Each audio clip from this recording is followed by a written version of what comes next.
बिहारी राम सिया राम जय जय राम નવા વિડીયોમાં તમારું સ્વાગત છે. ઘનશ્યામ ગુજરેજિયા.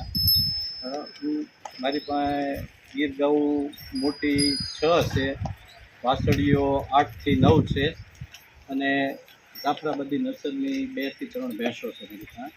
અત્યારે હું જે માહિતી થોડીક છે એ દેશી ગાય અને ગીર ગાય ઉપર હું તમને થોડીક આપું છું. મારી પાસે છે અને એના શું લક્ષણો છે. તો એક તો ગીર ગા કે દેશી ગા હોય ખોરાક એને ઓછો જોવે. જર્સી અને ભેંસના કોમ્પિટિશનમાં તમે જોવો તો આને નિરાવે ઓછો જોવે અને એને જેટલો ઓગાળ પશુને થાય એટલો ફાયદો થાય. અમે નિરાવ 3 ટાઈમ કરીએ, સવાર, બપોર અને સાંજ. લીલો ઘાસ સારો અને સૂકો ઘાસ સારો બે અમે નીરીએ છીએ. અને ખાણમાં તો અમે જો અત્યારે કપાસિયાની પાપડી આપીએ, પછી સર્વોત્તમનું દાણ આવે છે એ આપીએ છીએ, ટોપરા ફળ આપીએ છીએ, પછી બીજા અને દૂધ ઉત્પાદનમાં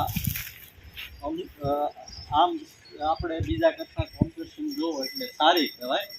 લાંબો ટાઈમ સુધી આપણને દોવાઈ દે અને ખોરાક એ બીજા કરતાં ઓછો જોવે.